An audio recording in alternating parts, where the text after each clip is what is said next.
ایک بزرگ فرماتے ہیں میں نے دعا مانگنے کا طریقہ اپنی بیوی سے سیکھا۔ دعا مانگنے کا طریقہ اپنی سیکھنے والے تو اپنے بچوں سے بھی سیکھ لیتے ہیں، سیکھنے والے تو ہر ایک سے سیکھتے ہیں۔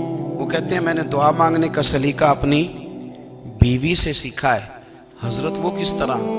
فرمانے لگے میری بیوی نے نا مجھے کوئی کام بتایا، کچھ پیسوں کی ضرورت کے لیے کہا، تو میں نے اسے کہا کہ بھئی ابھی میرے پاس نہیں ہے، کچھ دنوں میں آتے ہیں تو میں دے دوں گا۔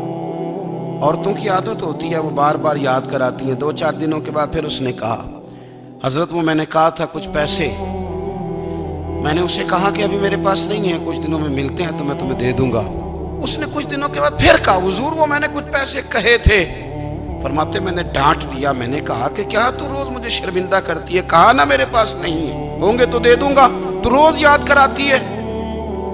فرماتے اس نے پہلے تو میری ڈانٹ کو سہا، پھر میرے سخت جملوں نے اس کی آنکھوں میں آنسو پیدا کر دیے، پھر اس نے اپنے آنچل میں اپنے اس دکھ کو سمیٹا، اور پھر اس نے ایک جملہ کہا تو میں رو پڑا، اور مجھے اپنے رب سے مانگنے کا طریقہ آ گیا۔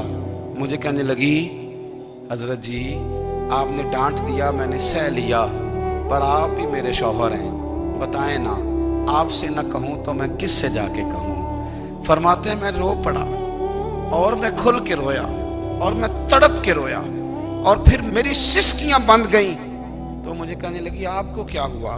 میں نے کہا مجھے بھی دعا مانگنی آ گئی ہے، جب میں اسے کہوں گا نا اللہ تو ہی میرا رب ہے، میں تجھ سے نہ کہوں تو میں کس سے جا کے کہوں؟ میں کیوں کسی بندے سے سوال کروں؟ میں کیوں کسی دنیا دار سے کہوں؟ میں تیرے بندوں کا، نیک بندوں کا وسیلہ لے کے، تیرے محبوب کی غلامی لے کے تیری بارگاہ میں آیا، تجھ سے نہ مانگوں تو کس سے مانگوں؟ سمجھ آ گئی ہے جب میں اس رنگ میں مانگوں گا تو پھر رب میرے اوپر بڑا ہی فضل فرمائے گا۔